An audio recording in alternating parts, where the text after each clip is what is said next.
Hey you guys, so everything's a shit show in my life, right? Literally caught it. That's disgusting. Hold on. So apparently every time I want to film now in my room, there's insects that are attacking me. So what I use for ants in my room is actually this product. It's called Orange Guard. You can find it on Amazon or Whole Foods. The main ingredient in this product is actually D-limonene, which is orange peel extract. And for those of you who took organic chemistry, you actually extract D-limonene from orange peels as one of the experiments in that class. This is good for any insects. It actually corrodes the exoskeleton of insects, including ants. And so it's great for killing them, but it also prevents them because they hate the smell. I came home to a shit ton of them in my bathroom, and that was really not okay. So I busted this out. I went ahead and literally annihilated all of them, and I hope that they won't be back anytime soon because I'm really tired of dealing with them. Since we're talking about products today, this is one of the products that I wanted to show you guys a while ago. It's called Clean Hands. It's hand sanitizer, and there's essential oils, bergamot, and Lang Lang. And this is actually by one of the companies that I was like hella talking shit about. The Well, which is a wellness center in New York City that I vlogged about. They're very like snobby, bougie, pretentious. You can be bougie without being pretentious. Two totally different things. And clearly this place doesn't understand that yet. This smells amazing. Don't flip out, but it's $14. I know it's fucking crazy, and I'm using it like it's nothing, and definitely probably wouldn't recommend unless you really need $14 bougie hand sanitizer. I was an idiot and bought it, so don't be like me. Since we're on the hand sanitizer topic, this is actually one of the ones that I do use. They have a smaller, thinner one, the lavender essential oil one, but these they have online and also at Whole Foods. This one is orange. They also have mint, and they have, like I said, lavender. My drink that I made, it's with Halo Top ice cream. And if you guys don't know Halo Top, you're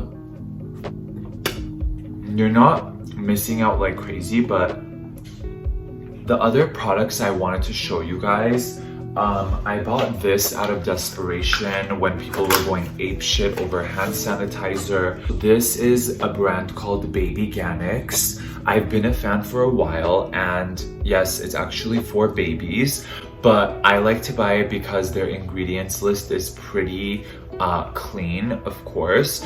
And this one in particular is actually alcohol free, so it's not as effective as alcohol based hand sanitizers, but it is still a good option if you're in desperate measures. So the way it works is it's a foam based, so you're gonna dispense it like so, and then you just sanitize your hands, and it takes a little longer to dry up, like it's still wet right now. I think for babies, because this is a brand for babies, they prefer non-alcohol. The main active ingredient here is benzalkonium chloride, and the main effect is antimicrobial, so a very interesting option nonetheless. So those were my 3 sanitizers that I wanted to review for you guys. Another thing, I only like sprays. I don't do gels. Sprays are much easier. So my dilemma for the past several years has been finding the perfect sunscreen, and let me tell you why. So about 10 years ago, I was still into organic and healthy and wellness, and the only brand that would produce mineral-based sunscreens